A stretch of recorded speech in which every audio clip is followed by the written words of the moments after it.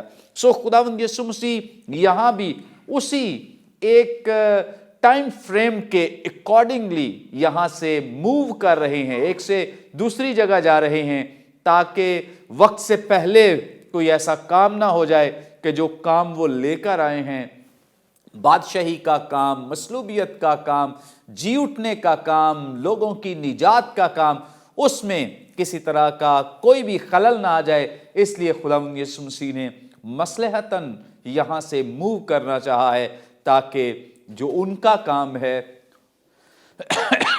جو ان کا مشن ہے، وہ کمپلیٹ ہو سکے، مکمل ہو سکے۔ پریز گاڈ، بڑی زبردست باتیں، خوبصورت باتیں۔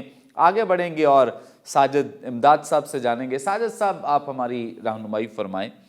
یہاں پہ جو 4 آیت ہے لکھا ہے، اور اس کو سامریا سے ہو کر جانا ضرور تھا، اور بھی بہت سارے اور باتیں آپ سے جانیں گے، سیکھیں گے۔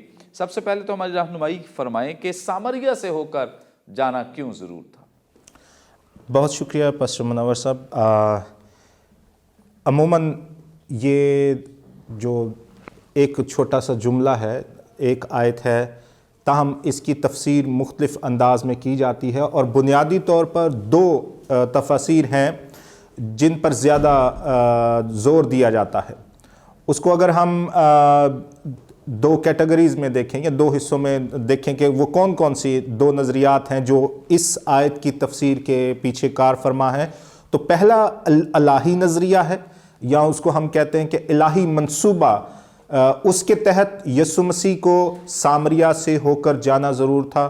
اور دوسرا ایک جغرافیائی، ہم اس کو دنوی یا جسمانی بھی کہہ سکتے ہیں، ایک طرف الہی اور دوسری طرف جسمانی یا دنوی، اور اس کو ہم اگر زیادہ اسپیسیفک ہوں، مخصوص طور پر بیان کریں تو جغرافیائی وجہ ہے کہ یسوع مسیح کو سامریا سے ہو کر جانا ضرور تھا۔ پہلے جغرافیائی وجہ جو ہے اس پر بات کر لیتے ہیں۔ بیشتر علماء ہیں جو مانتے ہیں کہ یسوع مسیح در حقیقت جغرافیائی تقاضے کے سبب سے، جغرافیائی وجہ کے سبب سے سامریا سے ہو کر گزرے، اور وہاں پر کچھ دیر ٹھہرے، اور پھر وہ جو ہم 4 باب میں سارا واقعہ پڑھتے ہیں کہ کیا کیا وہاں پر ہوا۔ تو جب جغرافیائی طور پر ہم دیکھنے کی کوشش کریں تو ہمیں سب سے پہلے اسرائیل کے ملک کو، یسوع مسیح کے دور میں خاص طور پر اسرائیل کے ملک کو اور اس کی جو خد و خال ہیں اور اس کا حدود اربا ہے، اس کو سمجھنے کی ضرورت ہے۔ خد و خال تو خاص طور پر نہیں، لیکن حدود اربا یا وہ ملک کیسا تھا۔ ابھی پادری وسیم صاحب ذکر کر رہے تھے کہ جب ہم اوپر کو جاتے ہیں تو وہ شمال ہے، جب نیچے کو آتے ہیں تو جنوب ہے۔ تو ہم یسوع مسیح کے دور میں جب بنی اسرائیل کا نقشہ دیکھتے ہیں، اور یہ میں اپنے تمام دیکھنے والے بہنوں بھائیوں سے گزارش کروں گا کہ بائبل کے آخر میں نقشہ جات دیے گئے ہیں، اور وہاں سے آپ دیکھ سکتے ہیں یسوع مسیح کے زمانے میں فلسطین، اور فلسطین یسوع مسیح کے زمانے میں اس طرح کا عنوان ہوگا نقشے کا۔ تو آپ دیکھیں گے کہ گلیل، جہاں پر یسوع مسیح اب جانے کا ارادہ رکھتے ہیں، اور لکھا ہے کہ یہودیہ کو چھوڑ کر وہ گلیل کو چلے گئے، تو گلیل جو ہے وہ اوپر شمال میں ہے، ٹھیک ہے، اور نیچے جب نیچے کو آتے جائیں تو درمیان میں یہودیہ نیچے جنوب میں ہے، اور درمیان میں ایک علاقہ ہے جس کا نام ہے سامریا۔ اب اگر میں کہوں کہ میں پادری وسیم تک پہنچنا چاہتا ہوں تو مجھے یہ سیدھا راستہ ہے، اور درمیان میں شاید میں یہاں پر رکتا ہوں، اور اگر میں چاہتا ہوں کہ پادری وسیم تک جانا تو میں چاہتا ہوں، لیکن میں ادھر سے ہو کے جاؤں گا تو اس کی کوئی خاص وجہ ہو سکتی ہے یا پھر ذہنی خلل بھی ہو سکتا ہے. بہرحال سیدھا راستہ میں کیوں اختیار نہیں کر رہا, یہاں پر اس کی ایک خاص وجہ ہے. یسوع مسیح نے سیدھا راستہ اختیار کیا اور مختصر ترین راستہ اختیار کیا. اگر ہم یہودیہ سے گلیل یا گلیل سے یہودیہ آنا چاہتے ہیں تو اس کے لیے مختصر ترین راستہ یہی تھا کہ وہ سامریہ جائیں اور سامریہ سے اوپر گلیل یا سامریہ سے نیچے یہودیہ میں آیا جائے. اور یہ مختصر اور محفوظ راستہ بھی تھا کیونکہ زیادہ تر شہر اس راستے پر آباد تھے. اب یہودی جو ہیں وہ اس راستے سے یا بلکہ سامریہ کے پورے علاقے سے وہ اجتناب کرتے تھے, وہ یہاں سے گزرنے سے اجتناب کرتے تھے. اور یہ اگر ہم سامری عورت کا آگے جب بیان پڑھتے ہیں تو وہاں پر سامری عورت کے جب الفاظ ہیں کہ تو یہودی ہو کر مجھ سے پانی کیوں مانگتا ہے, تو یہ ظاہر کرتے ہیں کہ بھائی تو یہودی ہے, میں سامری ہوں, تو کوئی تو وجہ ہے کہ وہ اعتراض تو نہیں کر رہی لیکن وہ حیران ہے کہ یہودی ہو کر مجھ سامری عورت سے پانی مانگتا ہے. اس کی سبب یہی تھا کہ یہودی جو ہے وہ سامری لوگوں کو ایک مخلوط نسل, ایسی نسل سمجھتے تھے جو خالص نہیں تھی. اگرچہ وہ کسی زمانے میں بنی اسرائیل کے ایک قبیلے سے تعلق رکھتے تھے, لیکن ایک خاص وقت میں جب ہم آگے ایک کسی پروگرام میں شاید اس کا ذکر کر سکیں یا آگے اس پر کبھی بات ہو, تو وہ ایک خاص وقت میں آ کر مخلوط نسل ہو گئے. ہوا یوں کہ اسور کا بادشاہ ان کو اسیر کر کے لے گیا اور وہاں سے انہوں نے دوسری قوموں کے جو اسیر لوگ تھے ان کو سامریہ میں لا بسایا اور سامریہ کے لوگوں کو کہیں اور بسا دیا. تو یہاں جو سامریہ میں لوگ تھے وہ سارے ان غیر قوموں کے ساتھ خلط ملط ہو گئے اور اس سبب سے وہ خالص نسل نہ رہے. بس یہودیوں کو ان سے نفرت ہو گئی کہ یہ ناپاک لوگ ہیں, جاہل لوگ ہیں. اس سبب سے وہ ان کے علاقے سے بھی گزرنا پسند نہیں کرتے تھے. ایسا نہیں کہ یہ واحد رستہ تھا. اگر یہودیوں کو, خاص طور پر ان یہودیوں کو جو رسخ الاعتقاد ہیں یعنی کٹر قسم کے یہودی تھے, وہ سامری لوگوں کو پسند نہیں کرتے تھے, ان کے علاقے سے گزرنا پسند نہیں کرتے تھے, تو وہ کیا کرتے کہ وہ تھوڑا سا مشرق کو ہو کر یردن کو پار کرتے اور پھر اوپر جنوب کی طرف سفر کرتے, یعنی سامریہ سے کنارہ کشی کرتے ہوئے وہ گلیل میں پہنچتے, یا گلیل سے جب آتے تو وہ یردن کو پار کرتے ہوئے اسی طرح نیچے جنوب میں یہودیہ کو پہنچتے. مگر یہاں یسوع مسیح کا طرز عمل بالکل مختلف نظر آتا ہے, اور جب ہم اس کی بات کرتے ہیں تو ہمیں یہاں پر وہ الہی عنصر یا الہی منصوبے کے تحت یسوع یہاں سے ہو کر گزرا, اس پر زیادہ زور دیا جانا بالکل صادق نظر آتا ہے, درست معلوم ہوتا ہے. یسوع مسیح نے مختصر راستہ اختیار کیا. یہ ایک عقلی بات بھی ہے, شعوری بات بھی ہے, قابل شعور شخص یہ ایسا کرے گا. یسوع یہودیوں کی مانند صرف اپنی تک محدود نہیں یا اپنی قوم تک محدود نہیں, وہ ان کے لیے بھی آیا جن کے پاس کوئی اور نہیں جاتا. لہٰذا یسوع وہاں سے ہو کر گزرا. یہ جغرافی اعتبار سے یسوع نے مختصر راستہ اختیار کیا. اور جب ہم الہی عنصر کی بات کرتے ہیں تو میرے عزیزو, ہم کلام مقدس میں پڑھتے ہیں اور خاص طور پر اس حوالے میں بھی اگر پڑھیں, سامری عورت سے جب گفتگو ہو رہی ہے تو سامری عورت کے سے سوال و جواب کرتے ہوئے یسوع مسیح اس کو زندگی کے پانی کی خوشخبری دیتے ہیں. یسوع مسیح اس کو آب حیات کی خوشخبری دینے کے بعد خدا کی بخشش کی بات کرتے ہیں. وہ اسے کہتے کیا تو اگر جانتی کہ میں کون ہوں, اپنے لیے وہ کا لفظ استعمال کرتے ہیں. بہرحال وہ کہتے ہیں کہ اگر تو جانتی کہ میں کون ہوں تو مجھ سے مانگتی تو میں تجھے زندگی کا پانی دیتا. اور اس سارے واقعے کے بعد وہ شہر جاتی ہے. شہر میں لوگوں کو بتاتی ہے کہ دیکھو ایک شخص سے میں ملی ہوں جو اس طرح کی باتیں کرتا ہے, جو زندگی کا پانی دے رہا ہے, جو آب حیات دینے کو تیار ہے, آؤ اس سے ملو. اور جب وہ آ کر ملتے ہیں میرے عزیزو, ہم دیکھتے ہیں کہ کلام مقدس میں خاص اس حوالے ہی میں لکھا ہے 4 باب میں, یوحنا کی انجیل کے 4 باب میں, کہ بہت سے لوگ وہاں پر ایمان لائے. اگر یہودی ذہنیت کے ساتھ یسوع مسیح, اگرچہ وہ راستہ مختصر بھی ہے, یسوع مسیح ایک دوسرے راستے سے گزرتے, تو کیا یسوع مسیح سامریوں کے لیے نجات کا پیغام لے کر نہیں آئے؟ کیا وہ سامریوں کے نجات دہندہ نہیں تھے؟ بالکل تھے.